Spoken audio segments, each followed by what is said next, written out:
Assalamualaikum warahmatullahi wabarakatuh. Perkenalkan, kami dari kelompok 1A Indralaya yang beranggotakan saya Disa Yunita, saya Nabila Adelia, saya Fiona Cecilia. Di sini kami akan membahas materi biokimia yang berjudul biomolekul. Selamat menyaksikan. Tujuan, mahasiswa mampu menerapkan pemikiran logis, kritis, sistematis, inovatif dalam konteks peranan biomolekul dalam makhluk hidup. Apa itu biomolekul? Biomolekul adalah molekul-molekul berbeda penyusun makhluk hidup yang saling berinteraksi sebagai logika molekuler keadaan hidup. Kebanyakan, senyawa organik di dalam sel hidup terdiri dari 4 jenis utama biomolekul, yaitu sebagai berikut. Yang pertama, polisakarida. Biomolekul polisakarida terdiri dari karbonhidrat dan selulosa. Biomolekul polisakarida merupakan polimer yang dibentuk dari monomer monosakarida. Yang kedua, lipid. Biomolekul lipid merupakan polimer yang dibentuk oleh asam-asam lemak dan gliserol. Yang ketiga, protein. Protein merupakan biomolekul yang sangat penting bagi organisme hidup. Biomolekul protein dibentuk oleh 20 jenis asam amino melalui ikatan peptida. Yang keempat, asam nukleat. Biomolekul asam nukleat terdiri dari asam deoksiribosa atau DNA dan ribonuklease RNA. Adapun objek sasaran pada materi kali ini adalah susu, wortel, kentang, tahu, dan ikan.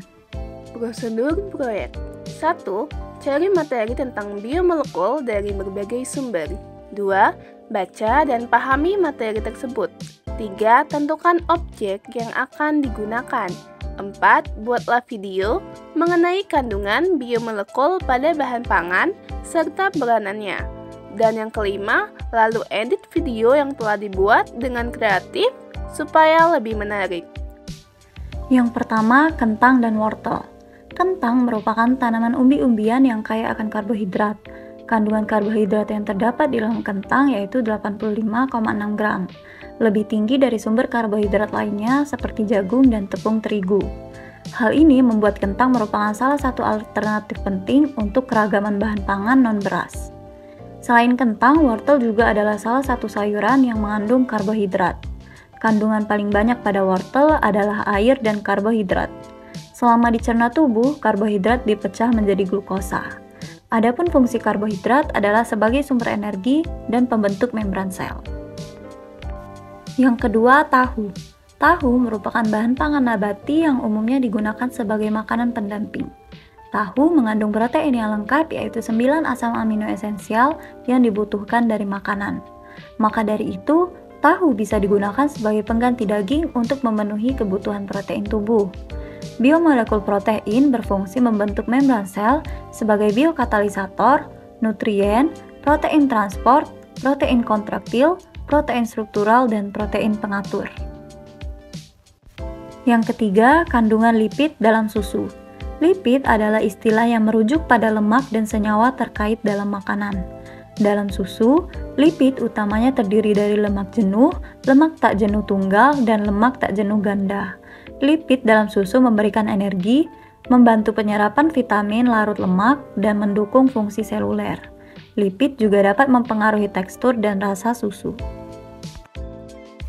Yang keempat, asam nukleat. Asam nukleat adalah molekul yang membentuk dasar informasi genetik dalam sel-sel. Dalam konteks ikan, asam nukleat terutama merujuk pada DNA atau asam deoksiribonukleat dan RNA atau asam ribonukleat. DNA mengandung instruksi genetik yang mendasari pewarisan sifat-sifat ikan dari generasi ke generasi.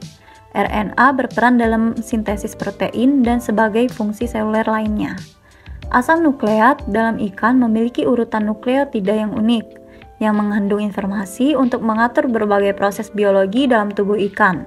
Analisis asam nukleat pada ikan dapat memberikan wawasan tentang filogeni atau hubungan evolusi, keragaman genetik, serta karakteristik unik dari spesies ikan tersebut.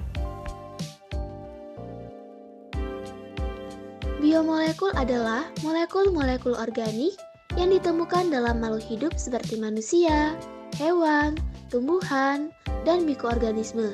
Adapun contoh-contoh bahan pangan yang berada di sekitar masyarakat dan kandungannya dalam molekul ialah seperti kentang, wortel, tahu, susu, dan ikan yang dimana kandungannya terdapat serat makanan, karbohidrat, lemak, protein, vitamin, kalsium, dan fitokimia.